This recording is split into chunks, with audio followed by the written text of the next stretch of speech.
आज चाहिँ हामी बार पेन्डुलमको डिफ्रेन्ट केसेसहरू पढ्न गइरहेको छौँ र फर्स्ट नम्बरमा रहेको छ proof that K equal to root under L1 L2 र सेकेन्डमा भनेको म्याक्सिमम भ्यालु प्रुफ गर्न सिक्नेछौँ। त्यस्तै गरी थर्ड नम्बरमा म तपाईँहरूले मिनिमम भ्यालु प्रुफ गरेर देखाउनेछु।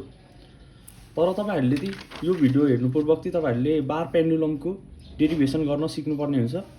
यसको लागि मैले पनि अलरेडी भिडियो हालिसकेको छु।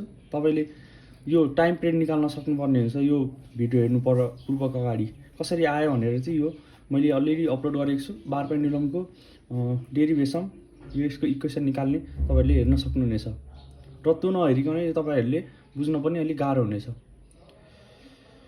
सो वेल म तपाईँहरूलाई यो अब प्रुफ गरेर देखाउन गइरहेको छु।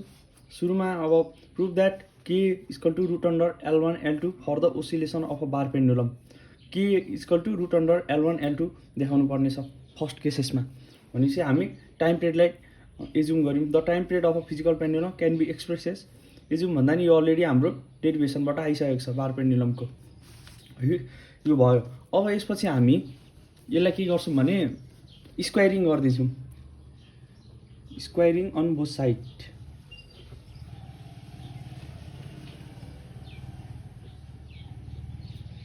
अब स्क्वायरिङ गरेपछि हाम्रो यो फर्ममा कन्भर्ट भयो।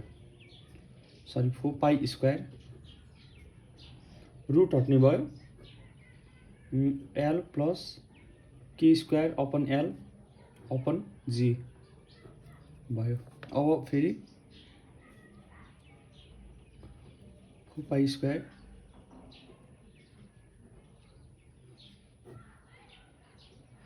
अब यो माथि के गर्यौँ भने G यो L कमन लियौँ। L कमन लिँदा L स्क्वायर भयो र तल आउँछ दुईटैबाट L आयो। L चाहिँ तल गएर GL भयो।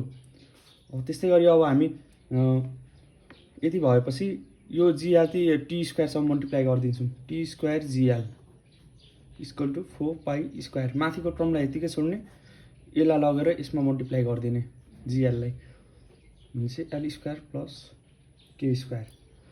अब यति भएपछि यसलाई हामीले क्वाड्रेटिक फर्ममा चेन्ज गर्न सक्नुपर्ने हुन्छ। क्वाड्रेटिक फर्म तपाईँहरूलाई थाहा छ AX square plus BX plus C equal to 0 को फर्ममा क्वाड्रेटिक फर्ममा तपाईँहरूले चेन्ज गर्नुपर्ने हुन्छ यसलाई। र यसलाई चेन्ज गर्नुको लागि के गरौँ भनेपछि यसले सबैलाई मल्टिप्लाई गरौँ प्लस यो टर्महरू यता ल्याइदिउँ। सबै गर्दाखेरि 4 pi square L square plus T square GL भयो।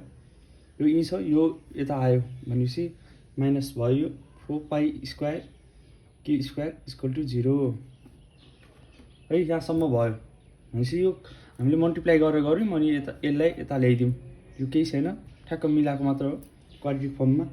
यसलाई अब दिस इज क्वाड्रेटिक इक्वेसन।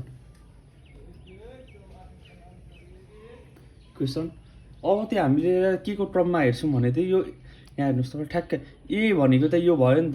यो A भयो, यो भनेको B भयो र यो होल टर्म भनेको त C भयो है।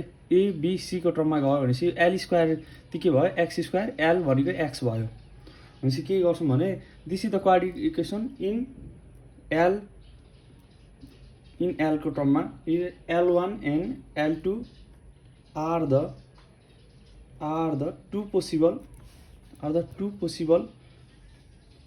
roots of L1, then we will get हामीले के पायौँ भन्दाखेरि अब हामीलाई फर्मुला थाहा छ। एउटा हामीलाई के थाहा छ भने alpha beta equal to C by A भन्ने फर्मुला थाहा छ। यो टर्ममा अल्फा बीटालाई हामीले L1 L2 एज्युम गरिसक्यौँ भनेपछि L1 L2 equal to C भनेको त के छ 4 पाई स्क्वायर छ नि त। 4 पाई स्क्वायर के स्क्वायर छ।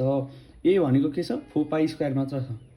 4 पाई स्क्वायर मात्र छ भनेपछि यो टर्म र यो टर्म काट्यो। L1 L2 equal to K square. Therefore K equal to root under L1 L2 प्रुभड।